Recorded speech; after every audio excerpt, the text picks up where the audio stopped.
This is Math Analysis, Blitzer Pre-Calculus, 4th edition, Section 1-9, Distance and Midpoint Formula, Circles lesson. Please copy the title into your notes. Distance and midpoint and circles. Now, distance and midpoint are Algebra 1 ideas. The distance formula is an Algebra 1 formula. The midpoint formula is a geometry formula. So this information for these first two should be very, very familiar. You should understand it explicitly. So let's move on. The distance formula. The distance d between the points x sub 1, y sub 1, and x sub 2, y sub 2 in the rectangular coordinate system is d, standing for distance, is equal to the square root of x sub 2 minus x sub 1 quantity squared plus y sub 2 minus y sub 1 quantity squared. Now, you don't have to write the details, just write the formula and label it distance formula. You are supposed to know this formula. You will not be given this formula. You are supposed to know this formula from memory, so learn it if you don't already. We're asked to find the distance between the points negative 1, 2 and 4, negative 3, so we'll do this one quick example of the distance formula. D equals square root of, and I typically go ahead and fill in all of the symbols. The main reason is because of the minus sign, and if I have a negative, then I get two negatives because I have one written already. Then I see the negative number, and that gives me my second one. That causes me not to make mistakes with the negative. So let's see, we want our x sub 2, which would be 4, minus x sub 1, which is a negative 1. We'll fix that in a minute. Quantity squared plus y sub 2, negative 3, minus y sub 1, the 2. So now we know this will be plus a positive. 4 plus 1 is 5. 5 squared is 25. Negative 3 minus 2 is negative 5. And negative 5 squared is another 25, which gives us the square root of 50. And we can do one of two things. Probably at this level, I'd want you to simplify it, so that would be 25 times 2 or 5 square roots of 2. And if we were approximating it, you'd cram it in the calculator, and I think you get something like 7.1. Okay? All right, there's the distance formula. That's how it's used. That should be old information. Next, the midpoint formula. X sub 1 plus x sub 2 over 2, y sub 1 plus y sub 2 over 2. There's the formula, and this essentially is an ordered pair. So it'd be point M, our midpoint, is this ordered pair after I get the numbers in there and simplify it. It will be the new ordered pair for the midpoint. It's actually taking the average of the x values and the average of the y values. If you have two things and you average them, you add them up and divide by 2. You look at this formula, that's exactly what we're doing. To find the midpoint of the line segment with the endpoints 1, negative 6, and negative 8, negative 4, let's see this one. 1 plus negative 8 over 2, comma, and then we've got the y's. So negative 6 plus negative 4 over 2. And doing the work, we got negative 8 plus 1 would be negative 7. So negative 7 halves. And that's negative 10 over 2, which would be a negative 5. And since that ended up being a whole number, we'll make this a mixed number. So that's negative 3.5 or 3.5, either way you want to. So negative 3.5, negative, I need a comma there, negative 5. All right, that's the midpoint formula. That stuff is very old stuff, and we'll move on. Here's the most important part of this. This is the part you will definitely be tested on. It's the definition of a circle and working with the equations of circles. So here we are. The stuff that's underlined, you need to write. A circle is a set of all points in a plane that are equidistant from a fixed point called the center. Please write that sentence down. You are expected to know the definition of a circle. You will need this later, okay? Not exactly in this chapter, but we have another related topic that relates back to this section, and we will pick up circles again later. So here we go. A circle is a set of all points in a plane that are equidistant from a fixed point called the center. Everybody remembers what equidistant means? The distances are equal, yes. The fixed distance from the circle's center to any point on the circle is called the radius. And that should be a very familiar term to you. You've had that way back. I don't even know where you first see that, but probably in intermediate school at least, if not earlier. So the radius of a circle is from the center to the circle. We're going to find the length of r, but let's look at this picture just a minute. You need to sketch this.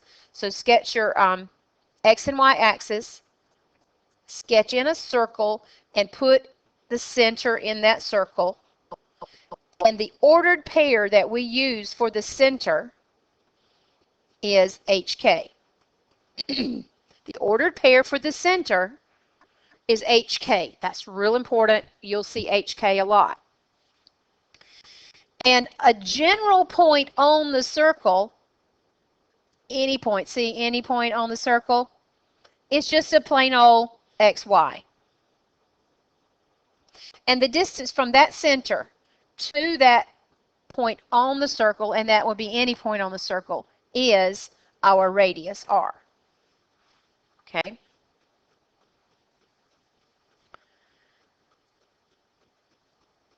Now, looking at what we're asked to do, we're asked to find the length of r. How do you find the length of a segment? What do you use? Well, you're going to use that distance formula that we just got back at the beginning of this section. So we're going to use the distance formula, but I need 2 points. Do I have 2 points? I have a center, and I have a point on the circle. So if I have those 2 points, do I have their ordered pairs? Well, yes, I do. HK and XY. So we're going to plug those two in. Notice that it says from the center to the point. So center is our point number 1, point sub 1, and the point on the circle is our point sub 2. So that's how I know my x sub 1s and 2s apart, okay? So now, my formula. The length of r is equal to the square root of, and I can set all this up like I did earlier, okay? And it's the sub 2's minus the sub 1's. So the point is this xy, so I have an x minus, and then I need the x part here, which will be h. X minus h, quantity squared, plus, and now we'll pick up the y part. So I've got a y minus, and the part of the center, the second part, is a k. So x minus h quantity squared plus y minus k quantity squared is what is under the radical. Does everybody see where we found all that? We just filled in the distance formula to find the length of a radius. And now, how can I get rid of that square root? To get rid of a square root, we square both sides. So if I square r, I get r squared equals, and if I square this square root, I get what's underneath, the radicand. So I've got x minus h quantity squared plus parentheses y minus k quantity squared, and that's what r squared is equal to. And on the next screen, you're going to see that this is circle form. This is standard form for a circle. And I'm going to assume you have that already because it's on the next board already. That's the same diagram. You don't need to draw it again. The standard form of the equation of a circle, and here it is. That's what we just wrote. So you don't need to write it again. You just need to label it as standard form of the equation of a circle. HK is the center. Now that's important that you understand that is the center every time, HK.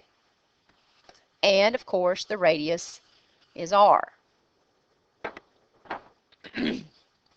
So here's our general form, or excuse me, standard form for the equation of a circle. You need to memorize this form. You got this form back in geometry, and hopefully you've seen it once or twice since then, but I'm not guaranteed that. But now here it is again. You've got to know this form. All right. Here is a problem we will be asked to do. Find the center and radius of the circle whose equation is, write this on your paper, x minus 2 quantity squared plus y plus 3 quantity squared equals 9. So here's how problems, some of the things they'll ask you to do. Here's an equation of a circle. Find the center and the radius. Okay? Find the center and the radius. Well, I need to look inside there and pull out some values. HK, remember, this is H, and here's K. But notice that formula says minus H and a minus K. So what you're looking at in the parentheses is the opposite of the number you need. So if this says minus 2 right here, then I need a positive 2 as the value for the H. And this says plus 3 for the on the Y, so where the K is, but I need the opposite of that. So it's minus 3. So there's my center, 2, negative 3. Then you look at the constant on the other side, and this is R squared. R squared is 9, so what's R? Well, you're going to take the square root, and yep, it's 3. Now, you might say, well, it's also negative 3, but negative 3 is not the length of a segment. Segments aren't negative, so we'll always choose the positive value. So no problem there. We got a positive 3. Next thing we want to do is graph it. Can we graph it? Well, where's the center? Positive 2 over 2 and down 3. So I will put a point there, and that is my center. I'll just call it C. And every point on the circle, the actual circle, is 3 units away. So there's 4 directions I can absolutely go and be sure I can get it accurate. I can go up 3, I can go down 3, left 3, and right 3. And there's 4 points on this circle. Now, I need to make a nice circle out of that if I can. There's a couple of different ways. One way that you don't do it is just go straight lines between them. You have a rhombus, and that's not a circle. You need to do your nice best hand and freehand a circle in there. Might look like an egg. I know sometimes it does, but just make it as round as you can.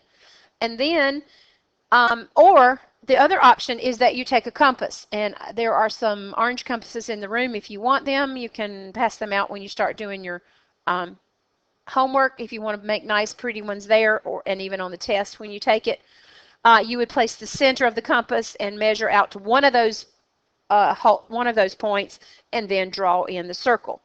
I can freehand this, or I could use the tool here on this to make a beautiful circle, but I'll just give you my best hand.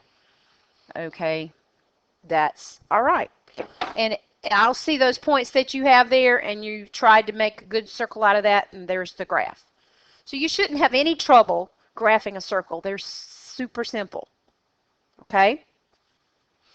All right, let's do a problem where they say, here's the center, 7, 1. Well, let's make that negative. And the radius is 6. Will you please write the equation of this line, of this circle, write the equation of the circle. Well, I'll remember that r squared equals, parentheses, x minus h, quantity squared, plus y minus k, quantity squared. There's the form. I just need to put the numbers in good. So what is r?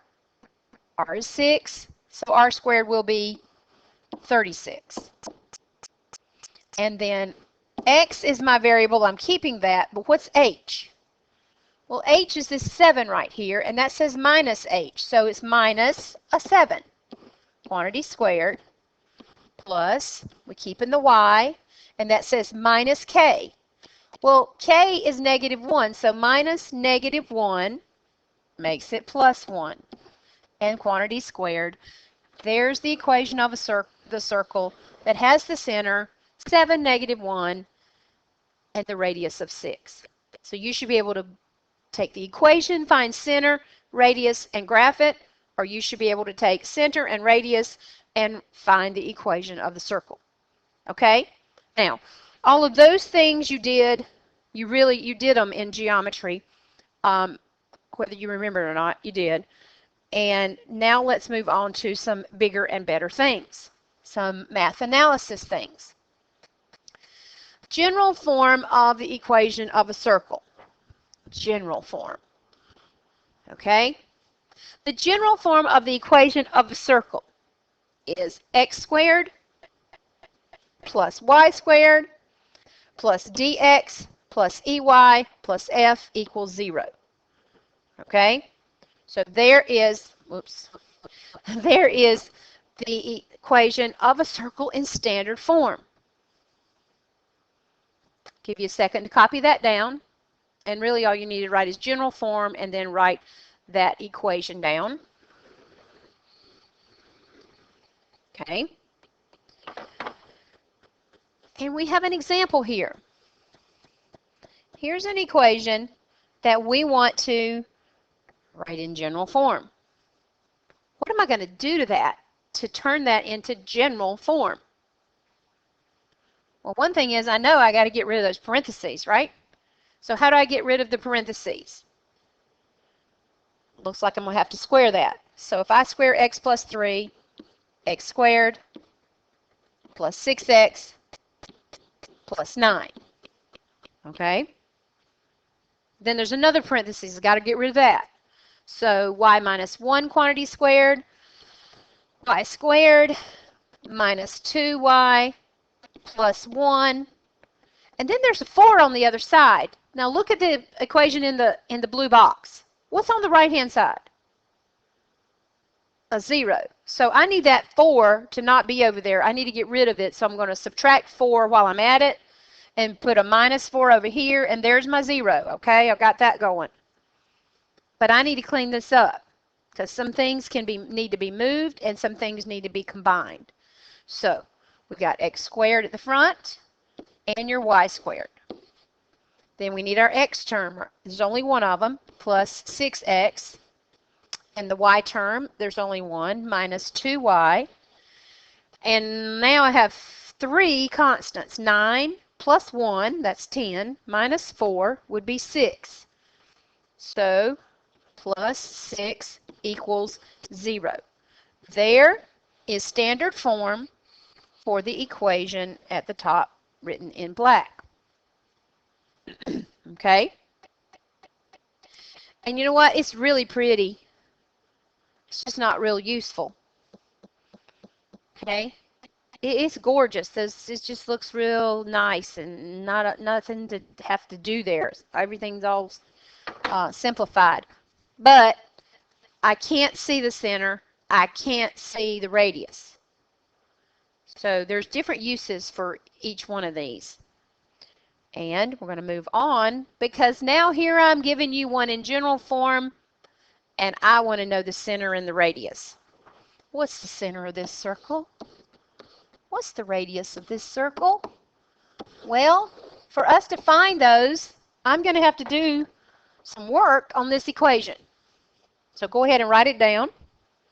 X squared plus y squared plus 4x minus 6y minus 23 equals 0.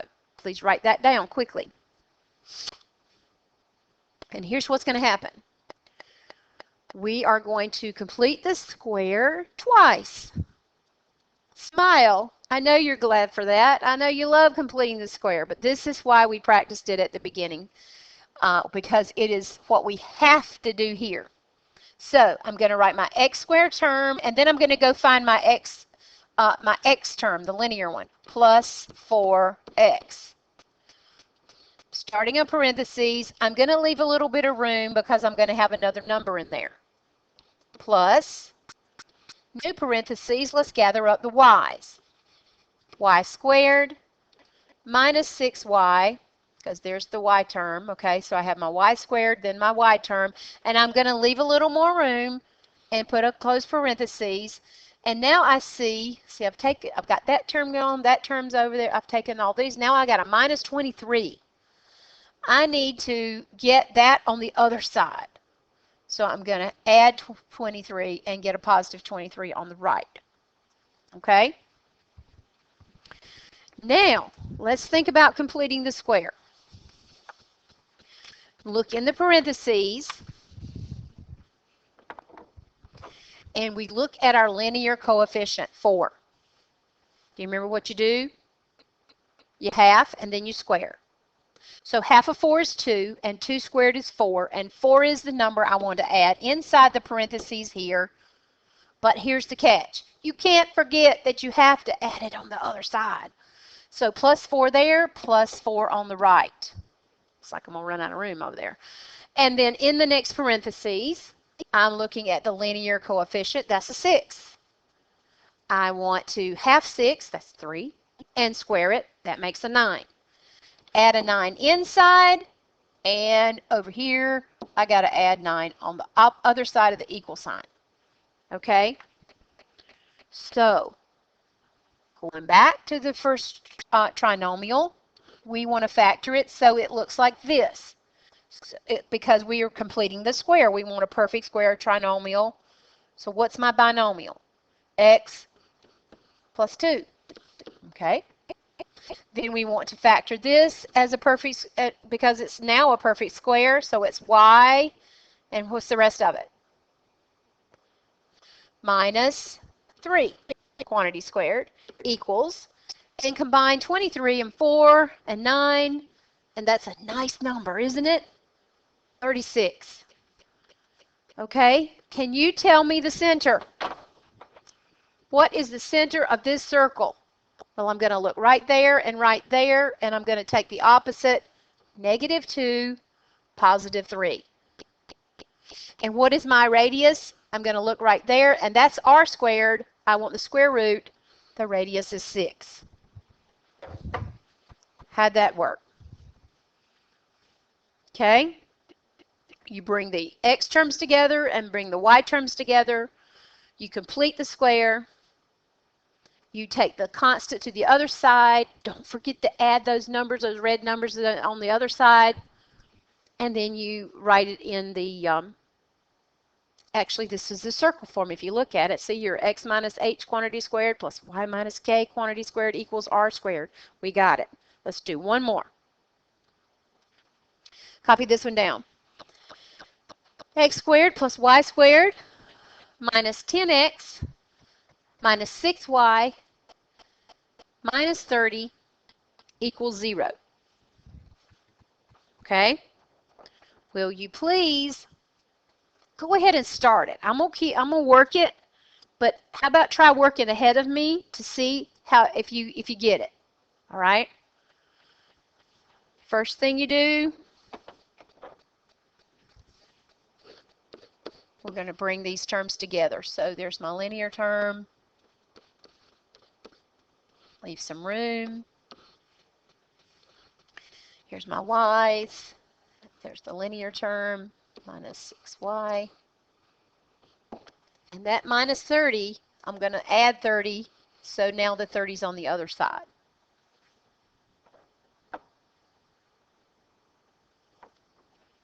So it's set up.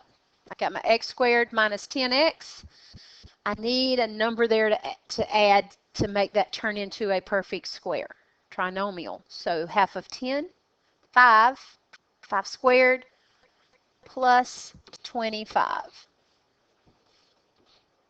Can't forget, add it on the other side. Okay, now y squared minus 6y, and we need a constant there that's going to make that a perfect square trinomial. The 6, half of 6 is 3, 3 squared is 9, and I add 9. Okay, I hope that right side adds to a nice number. Did it?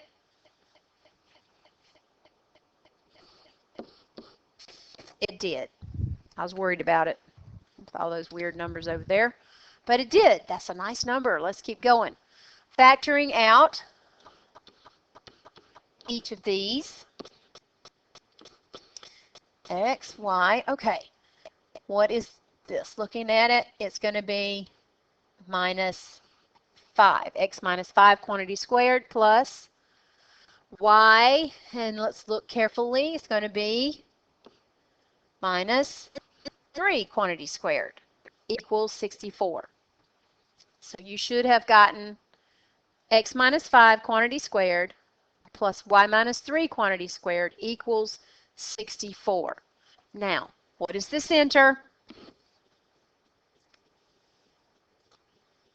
5, 3. And what is the radius? Square root of 64 is 8. All right. Well, this is where completing the square is actually used. I know you didn't like it probably when you first learned it, but it's very, very useful here. So, here's your homework, page 250. 5 through 30 by 5s, 33 through 60 by 3s, and problem 62.